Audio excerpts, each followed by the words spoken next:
Amados irmãos e irmãs, que Deus lhe abençoe grandemente, que vocês sejam repletos do Espírito Santo, que vocês possam prestigiar desse conteúdo, que vocês sejam mais iluminados e mais informados. Hoje mergulharemos nas profundezas dos impactos psicológicos das guerras, particularmente as guerras de Roma e de outros impérios. Quando pensamos nas legiões romanas marchando para a batalha, é fácil focar apenas na glória e na estratégia militar. No entanto, por trás de cada soldado, há uma história de sacrifício, de dor e de humanidade. A história de Roma é marcada por uma série de guerras que moldam o destino, não apenas do império, mas também das civilizações que o cercavam. Uma das guerras mais icônicas foram as Guerras Púnicas, que ocorreram entre Roma e Cartago. Esses conflitos não apenas batalhados por território, mas também confrontos ideológicos que definiram o curso da civilização ocidental, do ano de 264 a.C.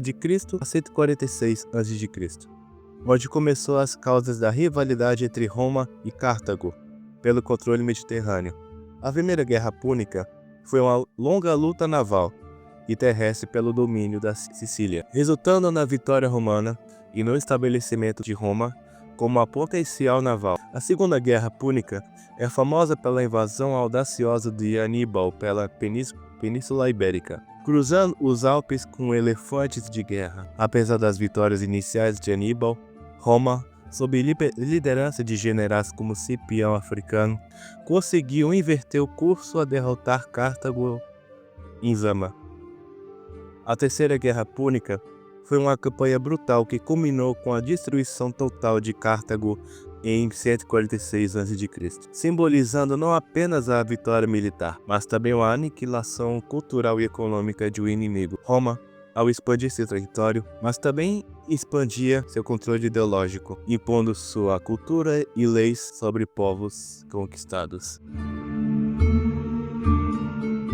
Os soldados romanos, ou legionários, eram indivíduos que deixavam para trás suas famílias, lares e até mesmo suas próprias identidades. A vida de um legionário era rigorosa, caracterizada por treinamento incessante, marchas longas e, claro, batalhas sangrentas. Cada soldado carregava em si a expectativa de honra e glória, mas também o medo constante da morte e da perda. A estrutura militar romana era impiedosa em sua disciplina. A deserção e desobediência eram punidas com severidade, muitas vezes com a morte. Isso criava um ambiente onde o medo e a lealdade ao comandante eram instilados profundamente. Mas, para além do campo de batalha, estes homens eram maridos, pais e filhos. Cada soldado que marchava para a guerra deixava para trás uma rede de relações humanas que sofria com a sua ausência. As guerras de Roma também tiveram impacto profundo na estrutura social de Roma. O influxo de riquezas e escravos dos territórios conquistados começou a acumular terras e riquezas, criando uma desigualdade crescente entre ricos e pobres. Os soldados veteranos muitas vezes retornando com feridas físicas e emocionais, enfrentando dificuldades de reintegrar-se à sociedade civil.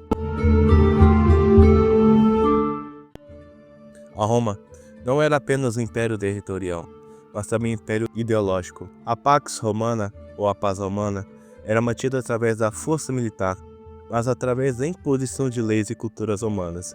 As guerras, assim, não eram apenas conquistar territórios, mas também para espalhar a ideologia romana. Essa imposição cultural frequentemente levava à resistência e revolta nas províncias conquistadas, criando um ciclo contínuo de violência e repressão.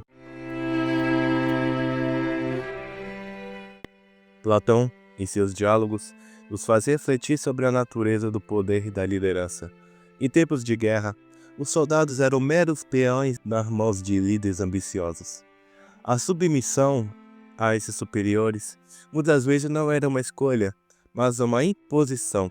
A filosofia nos ajuda a questionar: qual é o verdadeiro curso da obediência cega? Será que a glória justifica a perda ou a individualidade da vida?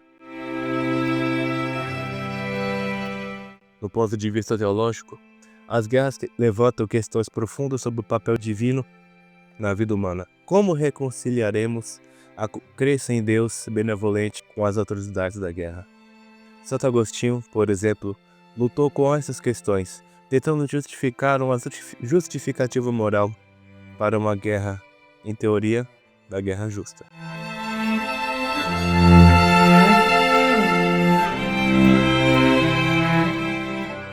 A literatura é uma janela para as almas dos soldados, onde obras como Miseráveis de Victor Hugo, embora não sobre Roma, nos mostra como a guerra destrói e molda vidas. Na poesia de Homero, vemos a dualidade da guerra, tanto o heroísmo quanto o desespero. Essas narrativas literárias nos permitem entender o impacto profundo da guerra além das simples estatísticas. A guerra também transforma a sociedade sociologicamente. As guerras de Roma mudaram a estrutura social, criando uma aristocracia militar e uma classe de servos. Os soldados que sobreviviam voltavam para uma sociedade que muitas vezes não reconheciam suas cicatrizes invisíveis. As famílias, especialmente esposas e filhos, eram forçadas a lidar com a ausência e muitas vezes a perda definitiva de seus entes queridos. Nesse ponto da discussão, queria abordar dois tópicos que, de fato, podem ser um pouco mais importantes para a maioria. Primeiramente, quando eu reforcei sobre a parte da teologia e questões espirituais na parte da guerra, no âmago da teologia, encontramos profundas questões sobre a moralidade da guerra e a natureza da obediência. No cristianismo primitivo, líderes espirituais como Santo Agostinho de Hipona se debruçaram sobre o dilema de justificar guerras em um contexto de fé. Agostinho desenvolveu a teoria da guerra justa, que seria a tradução original, justo bellum, que tentavam reconciliar a necessidade de guerra com os preceitos de justiça e moralidade. Para Agostinho, uma guerra só poderia ser considerada justa se fosse travada por uma autoridade legítima, por uma causa justa e com uma intenção correta, ou seja, para restabelecer a paz e a ordem, mas não por ganância ou poder. No entanto, mesmo dentro dessa estrutura, a guerra ainda carregava o peso da destruição e da dor. O conceito da obediência cega torna-se mais complexo quando visto através da lente teológica.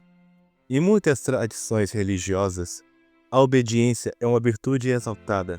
No cristianismo, por exemplo, a obediência a Deus é a autoridade religiosa fundamental. Mas, em termos de guerra, essa virtude pode ser distorcida para justificar atos de violência e submissão às ordens imorais. Dentro do contexto militar, a obediência cega é frequentemente vista como uma necessidade para eficácia e disciplina. Soldados são treinados para seguir ordens sem questionar, um princípio que pode ser tanto uma força quanto uma fraqueza. Esse tipo de obediência pode levar a realizações de atos que contrariam a moralidade pessoal e ética dos indivíduos. A teologia, então, questiona até que ponto a obediência é uma virtude quando se torna cega. Jesus Cristo, em sua pregação, enfatizou a justiça, a misericórdia e a verdade. A obediência que ele preconizava não era cega, mas iluminada pela compreensão e pelo amor ao próximo. O filósofo teológico São Tomás de Aquino também abordou a questão da obediência, argumentando que a verdadeira obediência deveria ser formada pela razão e pela justiça. Espiritualmente, a obediência cega pode criar um vazio de significado quando os atos do indivíduo são ditados puramente por ordens externas. A conexão com a própria bússola moral e espiritual pode ser enfraquecida. A reconciliação com os atos cometidos em nome da obediência pode exigir um profundo processo de reflexão, arrependimento. Em muitas tradições religiosas, penitência. A literatura religiosa e filosófica muitas vezes explora os temas na Divina Comédia de Dante Alighieri. Por exemplo, vemos almas que sofrem pelas consequências de suas ações na vida eterna, incluindo aqueles que seguiram ordens cegamente. A jornada de Dante através do inferno, purgatório e paraíso é uma meditação sobre a justiça divina e a responsabilidade pessoal. Espero que esse aprofundamento da teologia e na questão da obediência cega tenha enriquecido a sua compreensão do tema. Gostaria de dizer que eu sou muito feliz por ter abordado esse novo tema, que eu poderia de fato ter me aprofundado mais e compartilhar com vocês. Espero que vocês tenham prestigiado desse conteúdo, que vocês sejam plenamente felizes, que vocês sejam informados. E lembre-se de uma coisa: essa reflexão nos mostra que a vida é um pleno sopro, pois de fato cada ocasião pode acontecer do nada.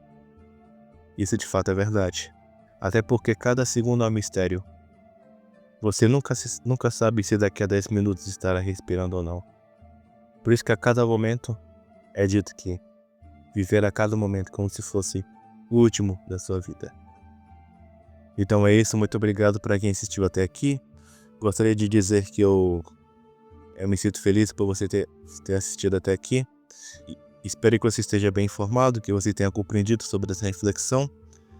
Que Deus abençoe vocês e salve Maria.